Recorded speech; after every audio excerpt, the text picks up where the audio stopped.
Fala pessoal, tudo bem? Mais uma palavra então. Sempre começo falando algumas coisas mais pessoais que não estão necessariamente no escopo aqui no esboço da palavra, mas eu creio que é importante dividir, fica o registro também, tem algumas informações. Então, eu queria começar falando de um livro que eu estou lendo.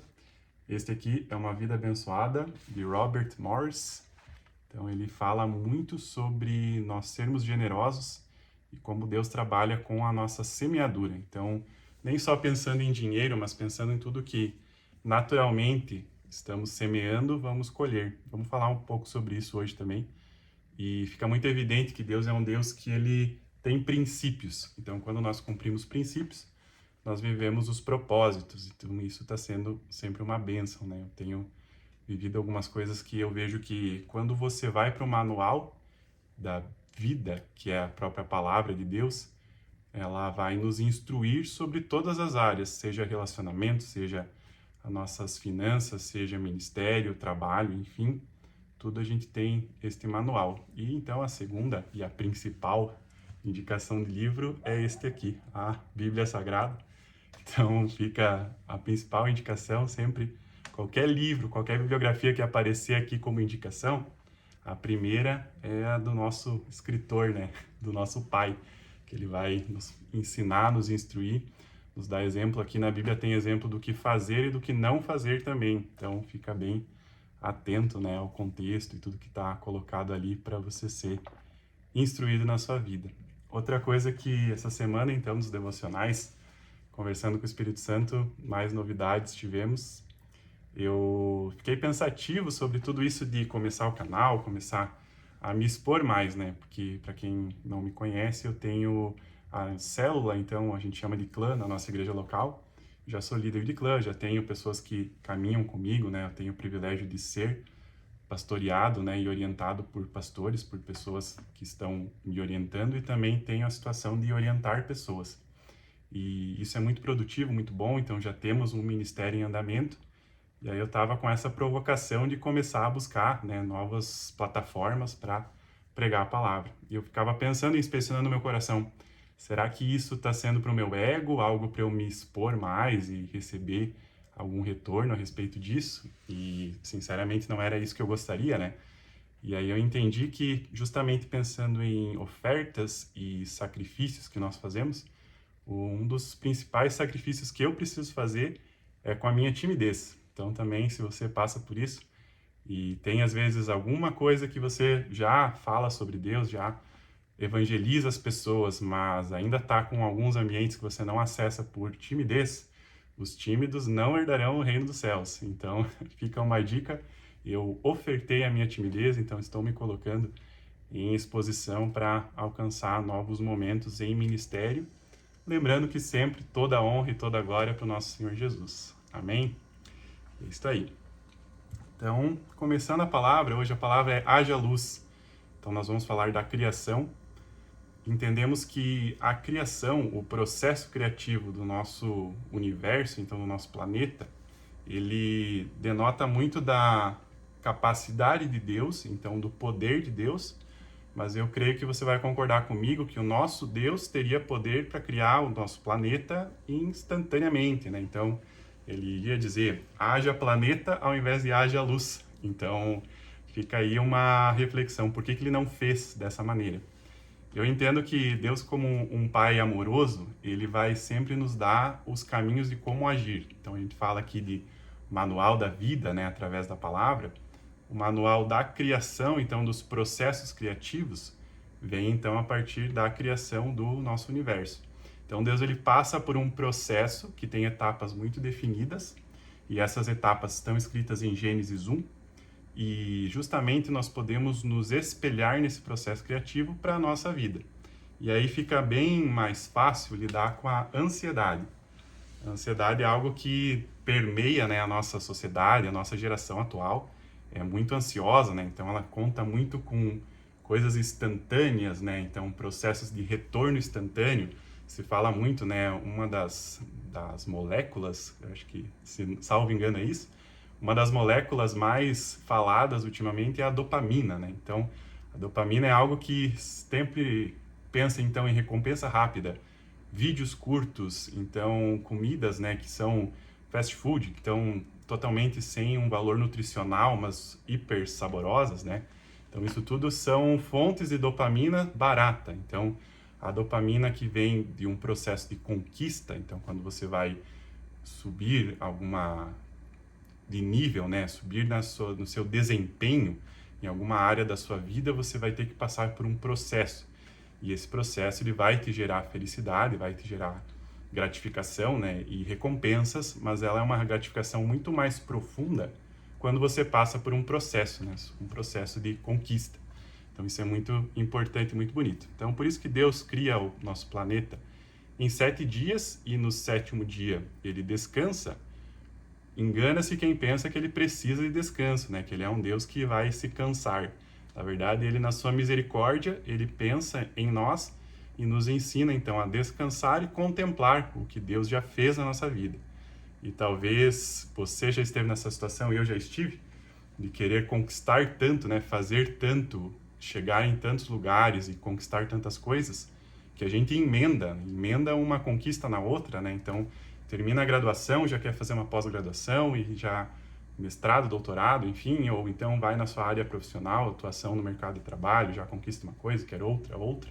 E não está errado nada disso, né? Não está errado nenhuma das conquistas, porém, é importante que você se atente a desfrutar. Então, isso é que Deus nos ensina através da sua palavra, através deste texto que está em Gênesis 1, né? Então, eu vou começar lendo para vocês do versículo 1. No princípio criou Deus o céu e a terra. A terra, porém, estava sem forma e vazia. Havia trevas sobre a face do abismo, e o Espírito de Deus pairava sobre as águas. Disse Deus: haja luz, e houve luz. Que bonito, né? Então, haja luz e houve luz, porém, a terra estava sem forma e vazia. Talvez você já passou por um processo desse de chamar Deus, né? Então, Cristo ele estava, o Verbo que se fez carne, e o Verbo que participou da criação, este é Jesus. Então, Jesus esteve em todo momento. Então, você aceita Jesus, traz Jesus para a tua vida, e talvez você tenha a sensação, poxa, agora parece que eu tenho mais problemas do que antes. Aí começa assim, você muda uma atitude, muda alguma coisa que você fazia no teu dia a dia, algum pecado, ou uma conduta errada, enfim, né? O que naturalmente você vai se transformando através da palavra. Quando você muda uma atitude, muda uma coisa que você fazia, você chega então no estágio que você precisa mudar outra coisa. Você precisa chegar em uma outra atitude, e uma coisa desencadeia na outra, né? Então, você para de sair à noite e daí você entende que você tem que rever suas amizades. Ou então você reviu suas amizades, você começa a pensar no seu trabalho, na sua conduta enquanto profissional, que precisa de revisões, né, de novas atitudes. Isso é o haja luz. Então, que bonito que é quando nós podemos colocar a luz na nossa vida. Bonito, mas não é necessariamente confortável, né? Então, esse haja luz, para entender que a terra estava sem forma e vazia. Então, esse vazio evidente, esse vazio que mostra o quanto precisamos ainda crescer e desenvolver, é o início da criação. E muita gente para por aí. Então, você deve conhecer alguém, espero que não seja você, que começou a buscar a palavra, começou a se dedicar à igreja, enfim, à espiritualidade, e aí viu que apertou um pouco nas suas condutas, no seu dia a dia, e aí acaba que a pessoa, não, isso está muito restrito, não estou me enxergando aqui, vou me afastar. E a pessoa não persevera, então, em sua palavra, né, em sua entrega. Então, isso é o haja luz. Parece que tem aquele ditado, né? Quanto mais eu rezo, mais assombração me aparece. Então, eu comecei a buscar a Deus e a vida começou a ficar mais difícil. Ou então tem aquele crente terrorista que fala, não, você vai começar a servir a Deus, vai vir muitos ataques na sua vida, vai ser muito difícil, vai ser tudo muito complicado. E aí, este complicado, ele vai ser justamente algo que vai te trazer algo de transformação. Essa transformação, ela é complicada mesmo. Porém, em Jesus, nós somos mais que vencedores. Então, aí já fica um conforto para você passar por o processo de transformação da sua vida de uma maneira mais tranquila, mais serena, entendendo que em Deus você é vitorioso. Amém? E aí, então, o texto ele segue nas descrições, então, dos processos criativos de Deus.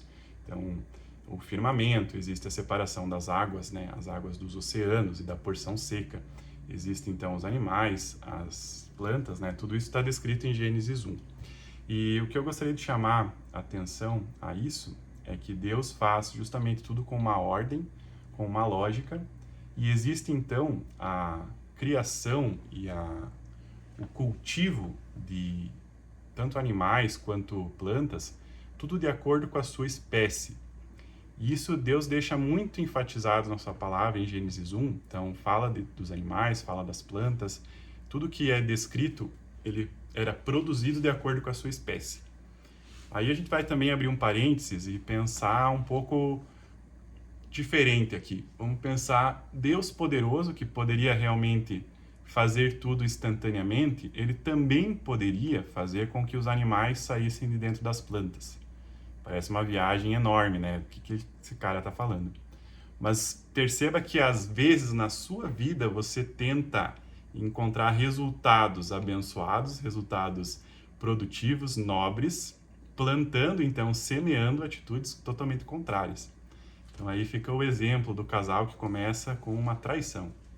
E aí, se Deus permitiu, é bênção. Então, um presente de Deus, mas começou tudo errado. Então, você está semeando coisas que, na verdade, não estão compatíveis com a colheita que você pretende ter. E aí, eu não gosto de ser o terrorista, como eu mencionei que tem pessoas terroristas, porém, a lei da semeadura é algo muito sério. Então, desde o livro que eu mencionei para vocês, né, que a gente estou passando pela leitura aqui, finalizando ela, e também pelo processo criativo de Deus. É tudo de acordo com a sua espécie. Então, se você for conversar com o agricultor, ele vai te explicar muito sobre semeadura, a preparação do solo, o cultivo, então como regar, como você vai plantar e você vai esperar um processo, então um tempo para a sua colheita. Você não vai plantar hoje e já querer colher algo com ansiedade, né, com um processo ansioso, ou então a tipologia dos grãos, né? Se você tem grãos de milho, você não vai colher trigo, por mais que você deseje muito, né, e mude de ideia depois de ter plantado. A lei da semeadura é muito séria, né, e muito lógica, se você for pensar friamente em termos de semeadura e agricultura, né? Então, tendo isso em mente, se você quer novos resultados, novas colheitas, você precisa rever logo nos seus princípios as suas sementes. Então, semeando algo bom, naturalmente você terá um retorno. Terá um retorno, então, compatível com o que foi semeado. Amém? E aí, então, seguimos na criação de Deus. Ele, além, então, de trabalhar com as espécies, ele fez a separação da luz e das trevas. Então, as trevas foram separadas. Esse processo de separação, ele é justamente o que nós chamamos às vezes de santificação.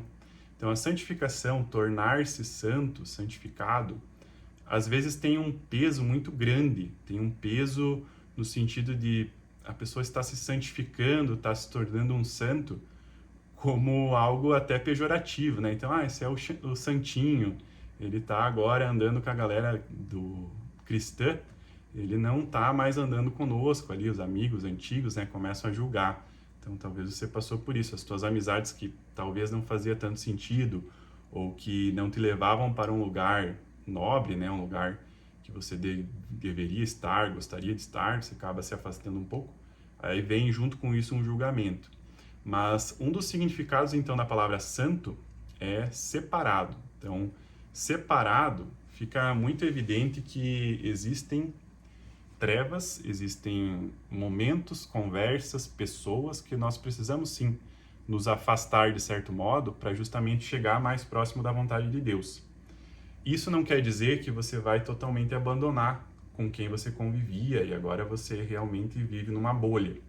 Não é o caso, mas é muito importante a analogia quando nós pensamos em um acidente aéreo, né? Então, uma emergência no avião, caem-se as máscaras e a orientação é justamente você colocar a máscara primeiro em você para depois ajudar os demais, ajudar as outras pessoas. Então isso na nossa transformação, no nosso processo de criação da versão que queremos ficar mais próximos de Deus, mais próximo dos propósitos, então, do propósito original da nossa vida, cabe sim essa separação. E aí, depois que você já está alimentado da palavra, você já está buscando a Deus há um tempo, você já chegou no estágio que você sim está pronto para auxiliar os demais, aí não tem problema nenhum você retomar os contatos, estar chamando os teus amigos, né? Tudo isso vai ser muito pertinente e necessário, você vai estar cumprindo a palavra mesmo, evangelizando seus amigos. Mas às vezes, então, principalmente nesse começo do teu processo criativo, da tua melhor versão, você vai ter que se afastar de algumas pessoas e isso é santificar-se, né? Então, santo é separado, separado para algo, né? E nós estamos separados para Deus. Amém? E aí, então, pensando já no processo final da criação, a cereja do bolo da criação do nosso Senhor foi o homem à imagem e semelhança do seu Criador. Isso não quer dizer que a nossa morfologia, a nossa visão aqui, quem somos fisicamente, é idêntico a Deus, porque Deus ele não se limita a uma forma, né? A nossa forma humana, olhos, boca, enfim. Até na teologia estudamos isso um pouco mais a fundo, que se fala então de antropomorfismo, pensar que Deus tem olhos, narinas, né? Como existem versículos que falam. Isso na palavra está escrito para justamente nós conseguirmos nos relacionar com as experiências que Deus tem conforme a nossa existência está acontecendo, né? Então, se fazemos ofertas, sacrifícios, chegam como aroma suave às narinas do Senhor. Mas isso não quer dizer que Deus se limita a ter narinas e ter um formato como nós. Então, ser imagem e semelhança do nosso Criador vem muito da nossa percepção de termos uma empatia, termos então a capacidade de nos sermos misericordiosos com os demais, que isso Jesus fala no Sermão do Monte, né? Então, benditos sejam os misericordiosos, porque eles alcançarão a misericórdia. E a partir daí nós entendemos que sim, nós estamos nos assemelhando e tentando, né, ao máximo usar o nosso principal modelo, então Deus, nosso modelo que veio à Terra, Jesus, que teve todas as atitudes possíveis para nos dar exemplo, então, de como agir, e ele foi então o pleno homem e o pleno Deus. E ele criou então esse caminho, ele é o segundo Adão, né? Então ele sim é o nosso modelo. A gente tem então na criação a criação de Adão e Eva. Eles acabaram se perdendo no caminho, né? Tiveram atitudes ali que foram diferentes da orientação de Deus. E aí quando vem então Jesus, ele é o segundo Adão, né? O último Adão. Ele vem justamente para ser o nosso modelo e ser então imagem e semelhança. Nós estamos voltando para Jesus e não para Adão. Isso talvez daqui a pouco é um pouco óbvio para quem já está um tempo maior na caminhada cristã, mas é interessante a gente pensar que o óbvio precisa ser dito e retomado, né? Então, muitas vezes se pensa que algumas palavras mais de primeiro acesso, então umas palavras de começo, então de entendimento da palavra, então da vontade de Deus, às vezes não são para todas as pessoas. Porém, essa manutenção de entender o que é a essência do Evangelho cabe para todos, né? Então, se você está estudando a Bíblia, está tendo um momento de devocional, daqui a pouco você vai se deparar com frases muito elementares. Então, Deus me ama, e você está se relacionando com a palavra e entendendo isso vai ser algo muito produtivo para a tua vida. Você não precisa pensar que uma teologia, estudo da palavra precisa todas as vezes ser algo muito profundo. Então isso já foi um anseio meu, eu já desejei chegar então em entendimentos muito profundos da palavra, e são necessários, então a gente precisa realmente estudar. Eu tenho esse meu diálogo mais formal, mais professor mesmo, de graduação, mas eu vejo que tudo, e pela experiência que eu tenho, tudo que a gente lê na palavra que gera frutos no nosso coração, seja então de um entendimento bem profundo sobre as escrituras, as revelações, Apocalipse, escatologia, informações ali complexas sobre a palavra, vão nos enriquecer enquanto fé e devem ser utilizadas para edificar a nossa fé. Porém, esse alimento sólido que vem da palavra, como o pastor Douglas Gonçalves fala, ele não necessariamente precisa ser algo muito rebuscado. Na verdade, o alimento sólido é algo que você busca, você se relaciona com a palavra e aí o entendimento vem para a sua vida. Então, isso é uma relação muito importante. Então, por isso que eu fiz questão de trazer um texto muito conhecido, um texto muito que às vezes, se você vai ouvir falar dele, você já sabe muita coisa, já sabe muito sobre ele, mas aí se você passa a olhar isso como, não, eu preciso entender o que Deus quer dizer para mim. Eu já conheço essa palavra, mas como a palavra ela é viva e eficaz, eu quero aplicar ela na minha vida. Então, assim eu consigo ter resultados práticos com a palavra que está colocada, então, de uma maneira mais elementar, uma maneira mais primeiro acesso, tá? Isso é muito importante porque, às vezes, aquele primeiro amor, aquela busca, aquela fome por Jesus, ela é algo que você tem no começo da caminhada e depois isso vai se diminuindo, né? Então, se fala do primeiro amor, primeiro acesso, mas a gente precisa ter esse crescente no amor e no acesso a Jesus, né? Então, Deus nos fala, né? Clame a mim e responder-te-ei e anunciarei coisas grandes e firmes que não sabes. Então, quando você sabe muita coisa, você não está abrindo espaço para Deus te mostrar coisas grandes e firmes que você não sabe. E como que você vai descobrir? Através da palavra. E a palavra, ela vai desde, então, Jesus te ama, até todas as explicações mais profundas possíveis para a sua inteligência, né, ser trabalhada a partir das Escrituras. Isso é muito bom, muito importante, mas não para por aí, né? Então, o relacionamento vivo com a palavra é algo muito importante. Então, espero que tenha te inspirado essa conversa aqui, né? Então, esse momento de troca. E eu gostaria de orar pela tua vida. Então, peço você fechar os olhos, a menos que você esteja dirigindo. Então, vamos orar aqui. Senhor Jesus, muito obrigado porque a tua graça e a tua misericórdia nos alcançou mais uma vez. Queremos aprender através da tua palavra, queremos ser nutridos pela tua palavra. Senhor, desde a criação, em toda a Bíblia, nós temos orientações. Que possamos ter os nossos corações moldados pela tua palavra, de maneira que possamos passar pelos processos e pela criação, o moldar que você está tendo na nossa vida, que ele seja transformador e efetivo. Que nós não estamos impedindo o teu mover através dos nossos entendimentos e as nossas convicções. Em nome de Jesus oramos. Amém. Eu abençoo a sua semana, a sua família e tudo que diz respeito a você. Eu peço que Deus cubra com todo o seu poder e a sua graça, tudo que está te preocupando, todas as ansiedades, que você possa passar pelos processos criativos de uma maneira plena, de uma maneira serena, porque Jesus está contigo. Amém?